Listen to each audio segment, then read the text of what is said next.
Well, hello and welcome to a very windy West Wales. The weather warning has dropped to amber. I'm not stupid enough to go out in a red weather warning, but it's still blowing an absolute hoolie. Millie and I are going to go for a walk, but we're going slightly inland so that we don't get completely blasted by the wind. I've just popped out and taken a few shots of what's going on out there. We have been so lucky. Just because we've got that little bit of protection from the two headlands, we've got a sort of natural harbour. We've got away so lightly. If you're in South Pembrokeshire, if you're a little bit further up the coast in Ceredigion, people have been absolutely blasted. There are trees down all over the place. All of the sports have been cancelled. There's not a rugby match or a football match going on in, I think, the whole of Wales actually. And yeah, I mean, it's pretty wild out there. I hope you are well. I hope if you are in the path of this storm that you are okay. Lots of people without power, people have lost their roofs. So yeah, the power of nature is pretty terrifying sometimes. Anyway, got a few errands to run that I have waited until kind of we were back down to an amber warning. I mean, I'm literally just going up into Fishguard for a few bits and pieces, but man, it is wild out there.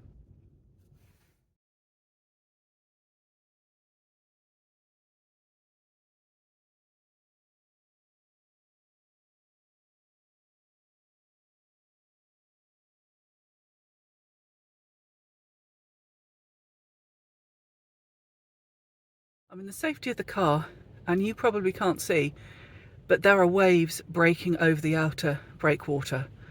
Oh my goodness, thank goodness we have that protection. Otherwise, I think it would be a very different story.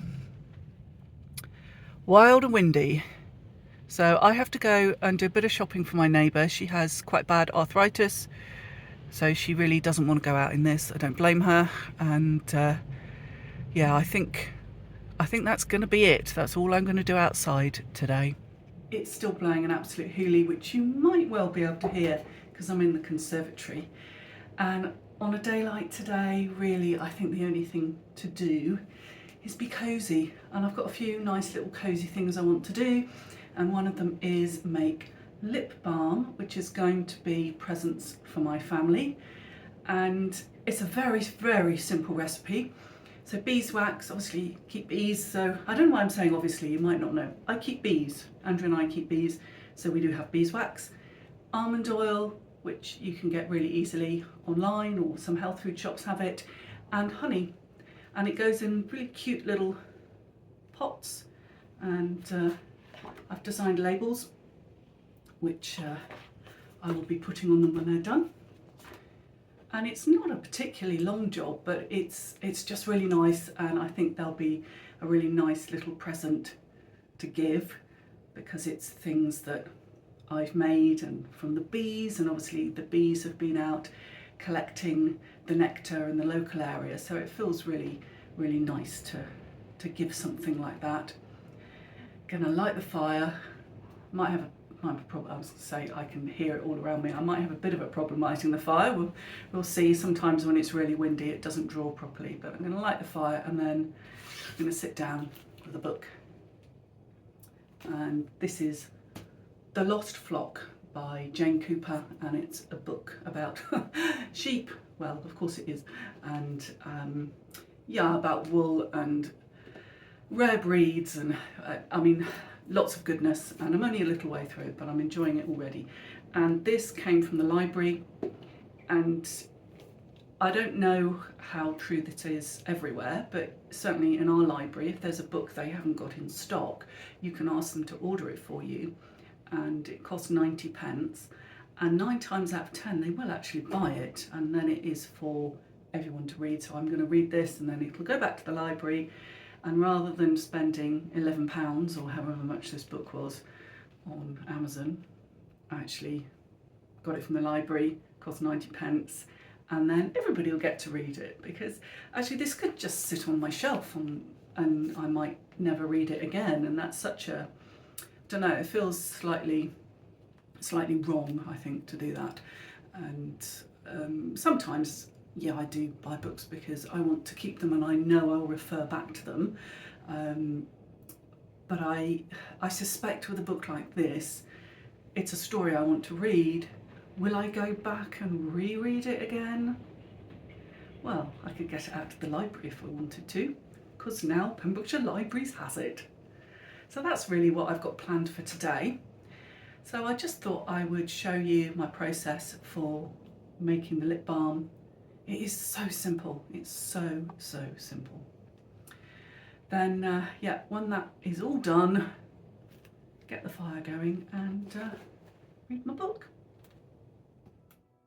You need the very best beeswax for cosmetics, and this is very light, and I've grated it and I've kept it specifically just to use for making lip balm. And it's a very simple recipe. So it's 1 tablespoon of beeswax to 4 tablespoons of almond oil, to which you then add 1 teaspoon of honey. I in fact doubled up this recipe because I wanted to make enough for all my family members. So when I say all my family members, all my close family members, otherwise, you know, I'd be making vats of it. And it's just enough to fill up those few pots and heat them gently in a double boiler. It does have a tendency to separate a little bit, so you do need to keep stirring it. You don't need it to be boiling hot, just enough to melt the wax and to get the honey integrated into the whole potion. I say it like I'm making a magic spell. It feels a bit magical. And when you've got it to that point and you've mixed in all the ingredients, then you can actually pour it into your pots and let it set.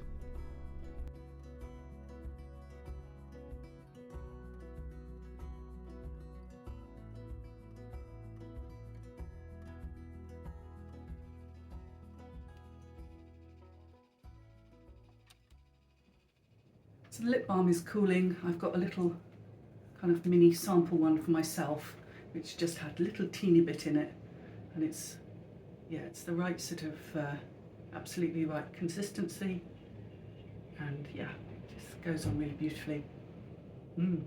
Honey, yummy honey. So I get really nostalgic when I do something like this, because I was making lotions and potions when I met Andrew, and we were doing a artisan market together. So he was selling wild food and game, and I was making things such as this with a friend. And yeah, so it kind of yeah, nostalgic and romantic and yeah, lovely. And I'm really pleased to be able to give them to my family. If I wanted to have a business selling lip balms and lotions and potions, then you actually have to register your recipes and make sure that you'll kind of do it in a safe way, because obviously I'm putting it on my lips, and yeah, so you can't just sort of make it and put it for sale. You actually have to go through a whole process and register it, and you know, it's kind of boring bits of paper, which I did, you know, however many years ago it was nearly 20 years ago. So 20 years ago, did it, but all those recipes have now sort of gone out of date, and I'd have to re-register them if it was something I wanted to do. And I toy with the idea sometimes, but yeah, better to just give it to my family, really. And I'm absolutely sure I'm not about to kind of poison them or anything, because it's, you know, there's nothing to be poisoned by: honey, beeswax, almond oil. I mean, it's very safe. So yeah, I'm quite happy to give it to them. And I have actually, on my little labels, I've got all the ingredients. So if one of my nieces was allergic to something I didn't know, and I didn't know about it, I mean, I don't know why I wouldn't, but I suppose I might not, then it's actually got it written on my little label. Anyway, I'm going to sort of carry on with my cosy afternoon, and I probably will see you in a week's time with something completely different. So until then, stay safe and don't get blown away, because it is still pretty wild out there.